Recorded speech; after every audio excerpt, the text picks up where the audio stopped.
If you're into real crime stories that unravel layer by layer, make sure you hit subscribe, like the video, and drop a comment, because tonight's case, it will stay with you long after the screen goes dark.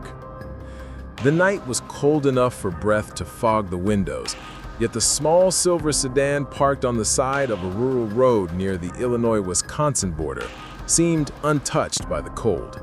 Its hazard lights blinked steadily in the darkness, a lonely metronome on an empty stretch of asphalt. At 2:17 a.m., a passing trucker slowed, not because of traffic, but because something felt wrong, terribly wrong.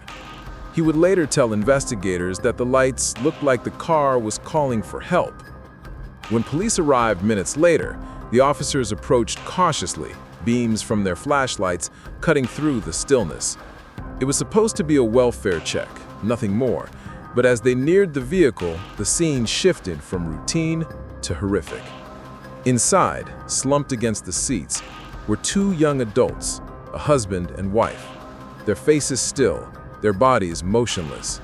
A gun lay near the center console. No signs of a struggle, no shattered glass, just the eerie quiet of a night abruptly broken. Rachel and Brandon, newlyweds, just days away from their first anniversary. The responding deputy whispered, as if speaking too loudly would disrupt a fragile truth, "This doesn't make sense." Word spread quickly, first through the sheriff's department, then to the coroner's office, and by sunrise, the story had already begun to travel across state lines. A couple found dead in their car, married less than a year, no witnesses, no apparent motive, no immediate answers. But behind the professional calm of the investigators, the clock was already ticking. Something about the scene bothered them. A pair of wedding rings, still worn proudly, a shared playlist frozen mid-song, a half-finished coffee in the cup holder that hadn't yet cooled. None of it pointed to the kind of violence they were now forced to consider. Detective Mara Ellison arrived shortly after dawn. With 15 years in violent crimes, she had seen enough tragedies to fill several lifetimes. Still, this one hit different. Maybe it was their youth, maybe the stark contrast between love and death, or maybe it was the feeling, the unmistakable sense that the story wasn't as straightforward as it looked. Inside the car, she noticed something the first responders had missed: a torn envelope wedged between the passenger seat and the door. The edges were creased, as if someone had tried to hide it in a hurry. Her gloves brushed against the paper, and she paused. The return label was local, the handwriting familiar. She slid it into an evidence bag. Outside, the sun rose, revealing a quiet Midwestern morning without any hint of the darkness that had unfolded hours before. Officers taped off the scene. Reporters gathered, and still, no one had an answer. But Detective Ellison felt one thing with certainty. Whatever was inside that envelope was not just personal, it was explosive. And it would lead her toward a truth more twisted than anyone was ready to confront. Because inside that sealed letter was the first clue that this wasn't just a tragedy, it was a countdown waiting to detonate. Detective Mara Ellison didn't open the envelope until she reached the sheriff's office. The scene had been too chaotic, too public, and she wanted no whispers, no cameras, no distractions. She placed the evidence bag on her desk, its contents still sealed, still ominous. The room felt too quiet, as if it knew something terrible was about to be revealed. When she finally slid it open, the envelope released the faint scent of perfume, lavender, subtle, familiar. Inside was a single sheet of paper, folded once. Neat handwriting covered it. But it wasn't a love letter. It was a warning, a message from Rachel. If something happens to me, it won't be an accident.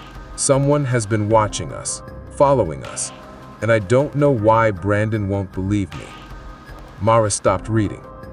This was no longer a closed case, no longer a simple explanation or clean narrative.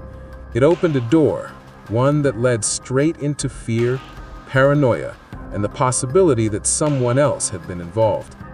She read the rest. Rachel described late-night phone calls, headlights lingering outside their home, and a silhouette she had seen twice near her job's parking lot. Brandon had dismissed it, calling it stress, coincidence, imagination. But the final line of the letter made Mara's pulse quicken. If anything happens to Brandon too, that means whoever is doing this isn't finished. Detective Ellison leaned back, processing the weight of it. She knew she needed to pull phone records, check surveillance, interview friends and family, all before rumors twisted the truth beyond recognition. By noon, she was speaking with Rachel's sister, Leela. The two shared a resemblance, the same warm eyes, the same careful voice. But Leela carried something else now, an unshakable sadness. "She was scared," Leela said quietly. "She told me Brandon thought she was overreacting, but she wasn't the type to make things up. She wasn't dramatic."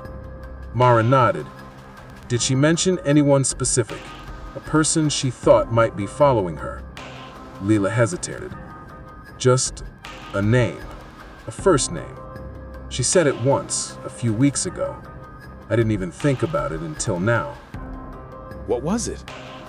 Evan. Mara wrote it down, though she had no idea who Evan was. A coworker? An ex? A stranger? A threat? The name could have been anyone or no one at all. Meanwhile, a forensic tech knocked on the interview room door. Something urgent. "Mara, you need to see this. It's about the gun found in the car." She followed him to the lab, aware that every step felt heavier than the last. The tech handed her a preliminary report. Mara scanned it, stopped, read it again. "The gun," he said slowly, "was wiped recently. All prints smudged, except for one partial, and it doesn't match either victim." The room went silent.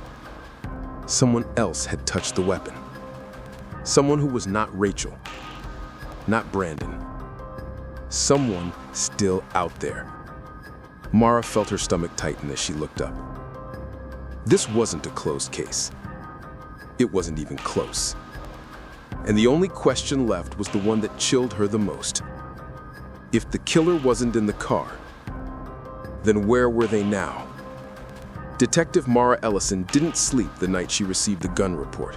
Her instincts, the ones sharpened by years of cases that never made sense at first glance, wouldn't let her. A wiped gun with a stranger's partial print. A terrified letter from a woman who felt hunted. A dead couple whose final moments didn't match the neat narrative people wanted to believe. Someone was missing from the picture. Someone who had been close enough to touch the weapon. By sunrise, Mara had a name. Evan Carter. A former co-worker of Rachel's, fired 6 months earlier after repeated behavioral issues. He had never been charged with anything, but HR notes described him as possessive, emotionally volatile, and fixated on certain employees.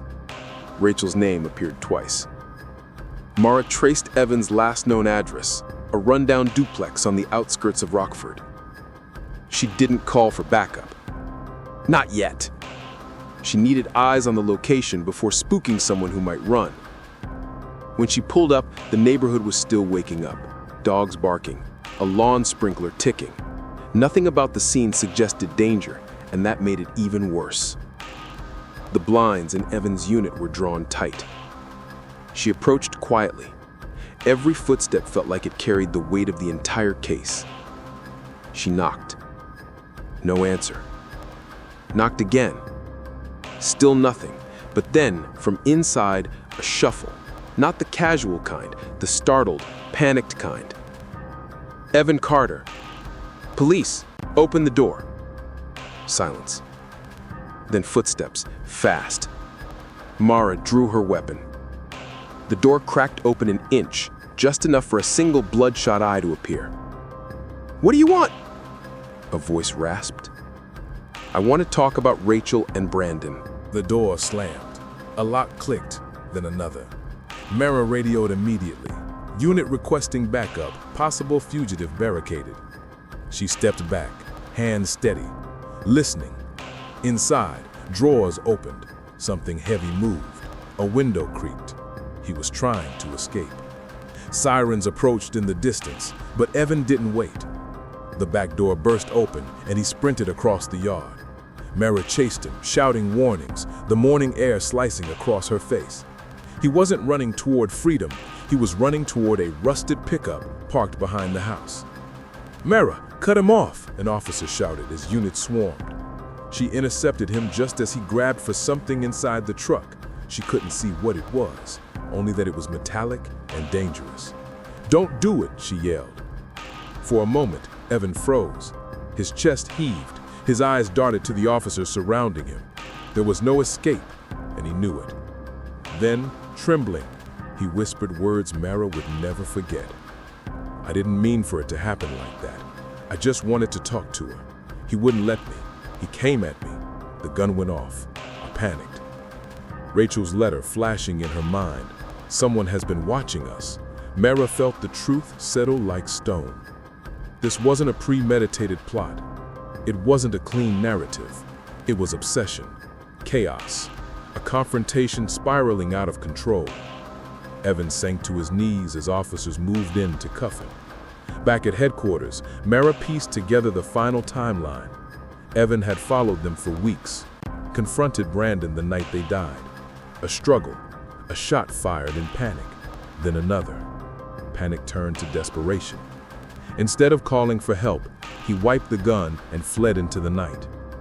It didn't bring comfort. Not to the families, not to Mara, not to anyone. Cases like this never do. As the sun dipped behind the horizon, Mara closed the case file, though the weight of it remained on her shoulders. Some stories don't end cleanly. Some endings hurt more because they feel so real. And if you thought this case was intense, you're not ready for what comes next. Hit subscribe. The next story starts now.